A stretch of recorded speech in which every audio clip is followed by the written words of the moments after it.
Sveiki, pradedame šių metų mūsų šiltnamio pomidorų apžvalgą.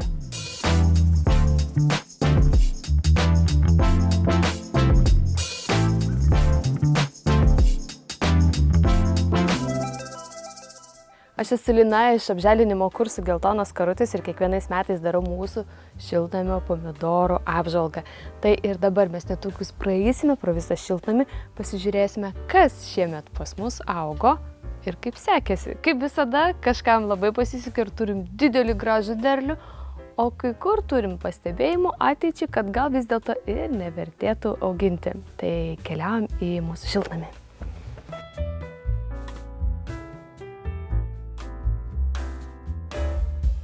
Pirmoji veislė, kurią noriu pristatyti, yra Kozulė 24.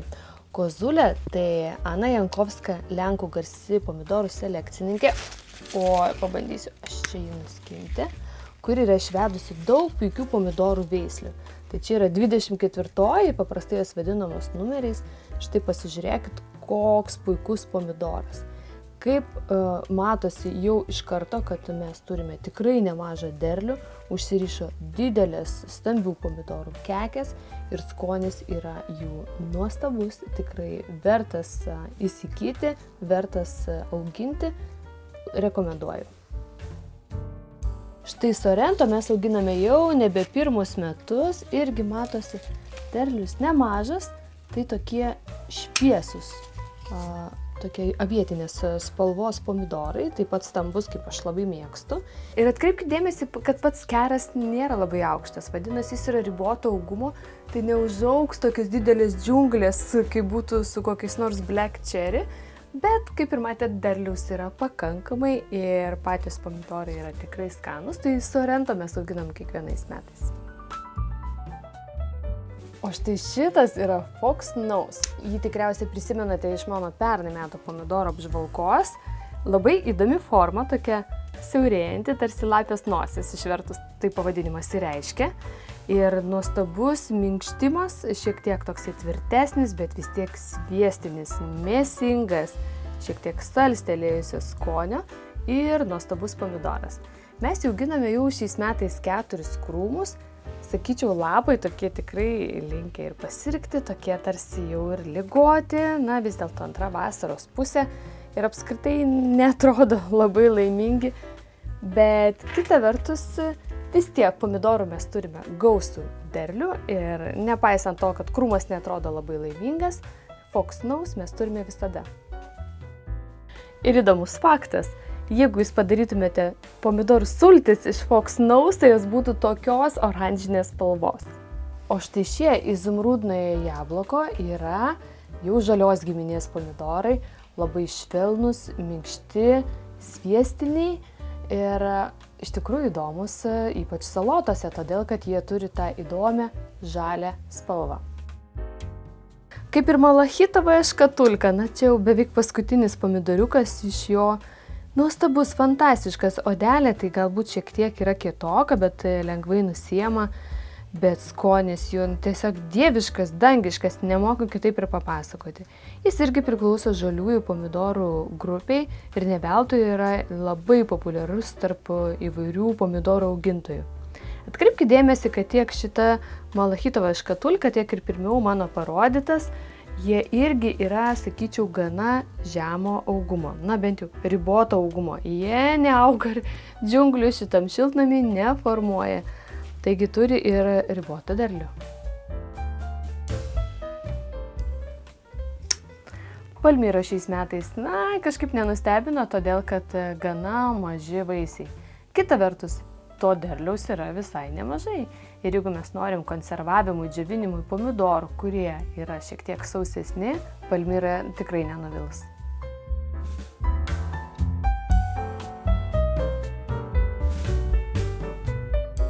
Na, štai čia Pienola del Vesuvio.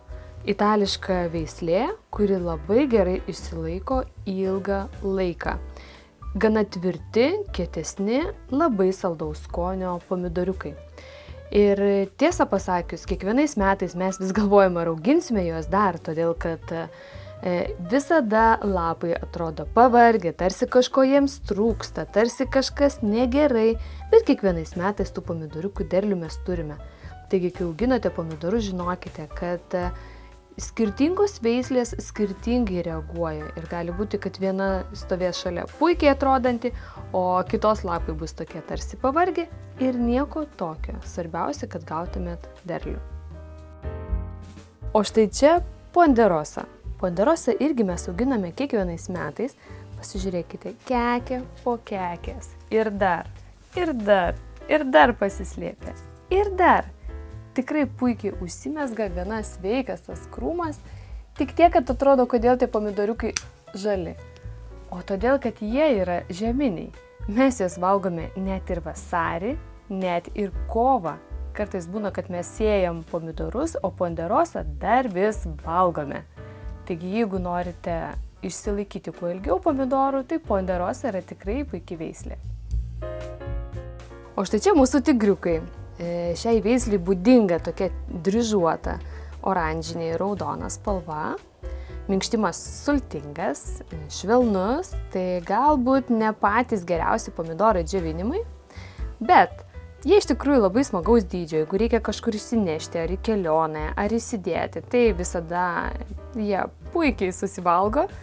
Na, o kita vertus, tikrai visada būna nemažas derlius ir šitas krūmas auginti tiesiog toks neprobleminis. O štai čia, sakyčiau, ne tik mano, bet ir visų pomidorų augintojų, tiek pradedančiųjų, tiek profesionalų favoritas Black Cherry. Pasižiūrėkit, šį tiek daug vaisių. Tikrai jį galima drąsiai auginti keliais stiebais, nes jis yra galingas, galima auginti lauke, galima auginti viduje ir Black Cherry pomidoriukai niekada nenuvilia. Apskritai galite atkreipti dėmesį, kad šiais metais mūsų šiltnamyje pomidorai nėra labai džiungliški, bet tai labai priklauso nuo veislės, pavyzdžiui, Black Cherry arba medovoje kaplė. Na, visada jie būna tokie gigantiški, o kai kurios veislės yra žemesnės, nes joms tiesiog tai yra būdinga. Kita vertus, tas džiungliškumas labai priklauso nuo tręšimo. Jeigu mes tik tai padauginame trąšų, o ypač azoto, tai pomidorai yra labai linkę užaugti dideli, stiebai būna stori, lapai dideli irgi tokie riebūs, bet tada mes galim turėti mažesnį pačių pomidorų vaisių derlių. Na, o jeigu mes juos laikome tokius, sakyčiau, kūdesnius šiek tiek, yra didelė tikimybė, kad jie daugiau savo energijos sukaups į vaisius. Taigi visada sunku išlaviruoti, bet geriau mažiau trąšų negu kad per daug. O štai Red Pear yra vienas iš mūsų favoritų taip pat. Ir ne veltui puikus pomidoras, tikrai labai didelis derlius. Visada mes turime, ar kai šiais metais yra labai karštas birželis, ar kitos kažkokios negandos, vis tiek Red Pear mes štai turime dar. Ir netgi nuo savo svorio tiesiog krenta žemės, čia padėjo man kažko tai, kad jie galėtų geriau išsilaikyti. Ir tarp kitko, Red Pear jūs galite įsigyti elementariai bet kurioje sėklų parduotuvėje, nes ne visas veislės, kurias aš rodau, galime taip įsigyti, kai kurios tik tai iš pomidorų augintojų. Pristatydama Red Pear kartu noriu parodyti ir lapus. Tai rudosios dėmėtligės grybinės kilmės ligos požymis, štai tokios dėmelės. Būtinai ieškodami priežasties, kas atsitiko lapams, mes pasižiūrime ir kitą lapo pusę. Tai šiuo atveju jau yra antroji sezono pusė. Dar galima bandyti gelbėti pomidorus, purkšti kažkokiais įvairiais dalykais. Esu video irgi dariusi apie tai, kaip gelbėju. Bet jeigu tai būtų birželis, tai sakyčiau, dar žaidžiam su visu tuo. Bet jeigu yra rugpjūtis, tai iš principo pamažinu lapų. Galbūt nukerpu tokį, nebūtinai visą, galbūt tik tai dalį lapo. Na ir tokiu būdu tiesiog išlaukiam derliaus pabaigos. Štai čia, toliausiai pasislėpęs Noiredi Crimée, nemoku aš tarti pavadinimo, čia gal kaip nors prancūziškai, nežinau. Tamsaus gymio pomidoriukai su štai tokiais baklažaniniais tarsi tamsesniais peteliais. puikūs pomidorai, auginame nebe pirmus metus, bet šiais metais, va čia mato, tas kerelis ir baigėsi. Tai iš tikrųjų kažkaip nelabai daug derliaus mes turėjom.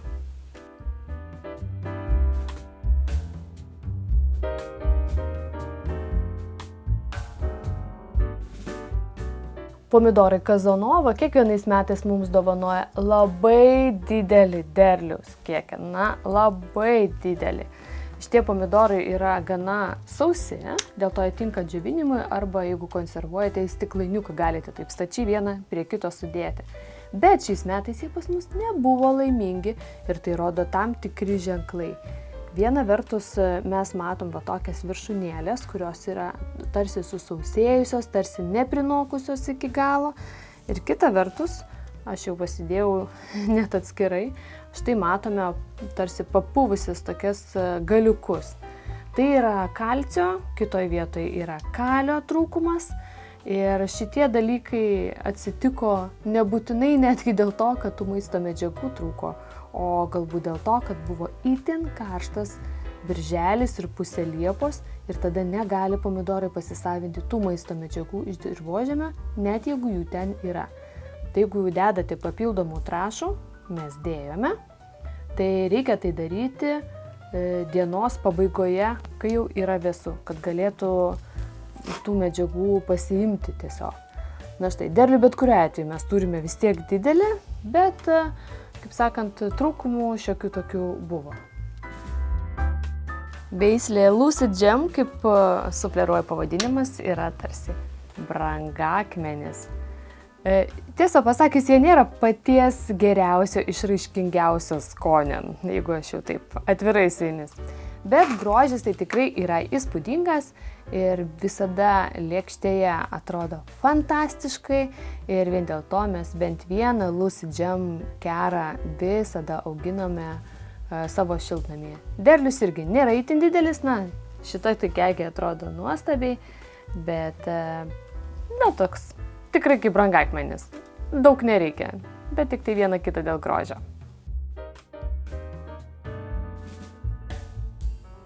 Ananas taip pat galite įsigyti įprastose sėklų parduotuvėse ir tai yra vieni iš mano mylimiausių pomidorų, kurių derlių mes turime tikrai labai anksti, bet kiekvienais metais, aš žiūriu, kuo toliau, tuo labiau vis jie mane nuvelia, nes to derliaus būna tikrai labai mažai.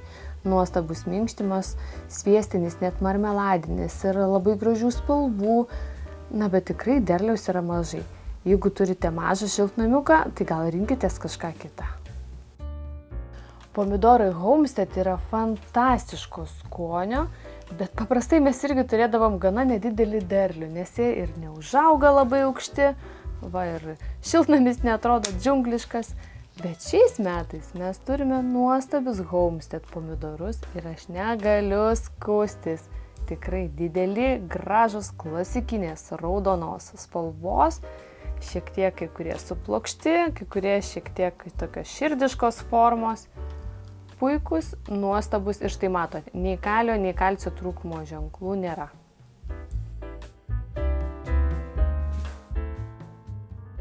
Mūsų saldaniukai Medovoje kaplė. Taip, šitų pomidorų paprastai parduotuvėse neįsigysite, reikia klausti pomidorų augintojų grupėse Facebook'e, bent jau aš taip daryčiau.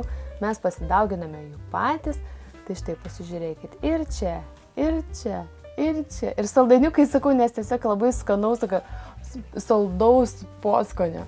Derlius yra labai didelis, keras galingas, tai reiškia, kad iš vieno jūs galite auginti šiuo atveju. Mes turime vieną stiebą, antrą, trečią ir ketvirtą. Tai net 4 stiebai auginame ir visko jam užtenka, pomidoriukų turime tikrai labai daug ir dar turėsime daug.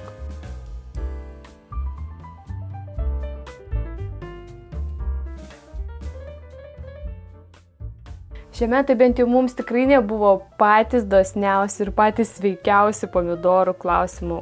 Turiu daug negandų, bet aš tikiuosi, kad jums sekasi geriau. Pasidalinkit komentaruose, kokias veislės auginate šiais metais, bent jau savo favoritus, ir parašykite, kaipgi sekasi jums.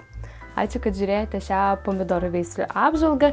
Kaip pomidorus geniu, kaip juos sėju, kaip pikuoju, taip pat rasite čia, galite tiesiog šalia paspausti. Susitiksim šitam YouTube kanale. Iki!